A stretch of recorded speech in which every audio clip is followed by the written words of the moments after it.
Well, ladies and gentlemen, so welcome to our Planets Through Ascendant series.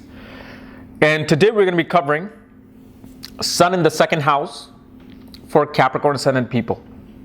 And what happens when Sun is in the second house in the sign of Aquarius, and it rules the 8th house with the sign of Leo. And obviously this is different from, the Sun through signs or Sun through houses. Now we're like combining the two energies together, while Sun also rules a certain house in your horoscope.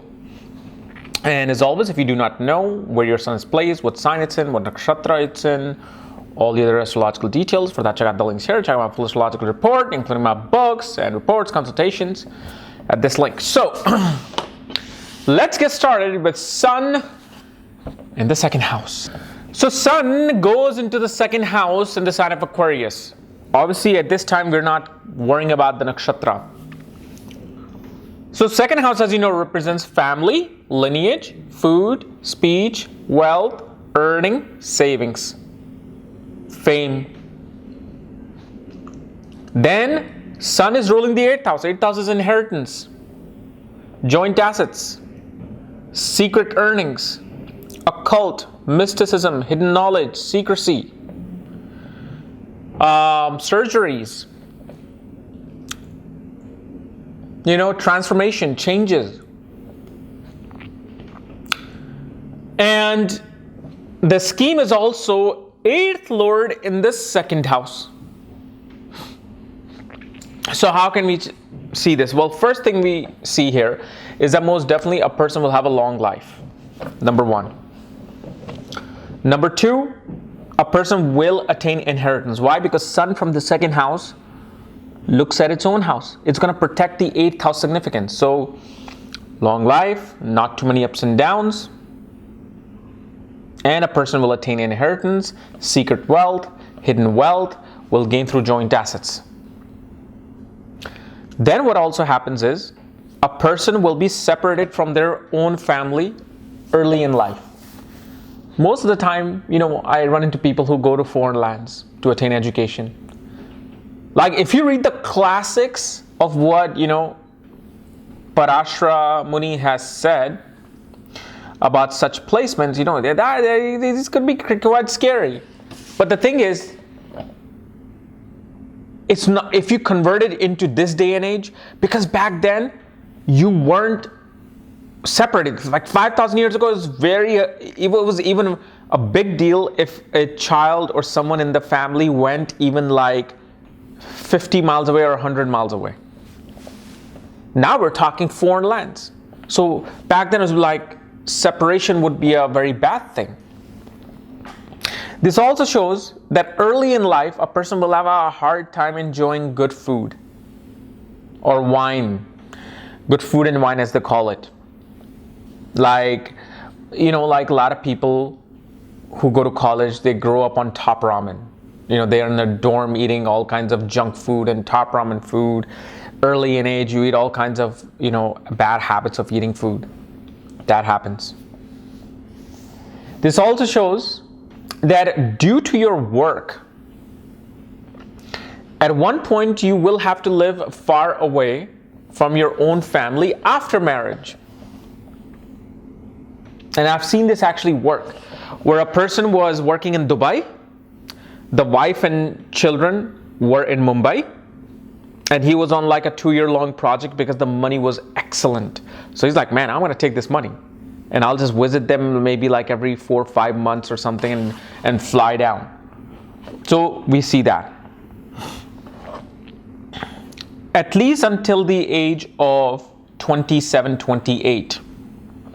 It'll be hard for a person to save money. What will happen with this, let's say you're 21 years old, 22 years old, you're working somewhere and you start accumulating money, let's say like $3,000, $4,000. And what happens is something happens and you have to give that money away. Whether your car breaks down, so you have to spend money now on fixing it because the insurance is not covering it. You perhaps lose your job, so now you have to live off of that savings until you get the next job. Or your mother or father wants money because they are going to some hardship and you have to give out that money. So it'll be hard to save money early in life. Later, it'll be easier to save money. Why is that? Well, just know the significance of the sun. Sun is a hot, burning planet, or graha, or star, whatever you want to call it. Wherever sun sits, it's going to burn the significance of that house. So when it's in the second house, it's burning the significance of that house right when you were born. So when you were born, when you were brought out, okay, sun was in the second house. So it was burning it while you were being born. Think of it that way. So let's say, for example, if I'm frying something, okay, what is this? Oh, it's curry. Yummy. I love food. So let's say if you were frying something, okay, you were frying pakoras, you were frying, fried chicken, and you turned the gas off. So when you were born, the gas was just turned off. But guess what? You can't just turn the gas off and put your hand in the oil. You'll be into the emergency room for good. You have to let the oil cool down. And the cooling of the oil takes time. It's going to take at least 20 minutes, 25 minutes for it to cool down. Because heat just was stopped. Same thing happens with the sun. When you were born, the heat was just turned off. Oh, this person is born? Okay, heat is turned off. Now it's going to take a long time to cool itself down. So the sun will take a long time to cool itself down. Why did I say 27, 28? Because sun matures at 25.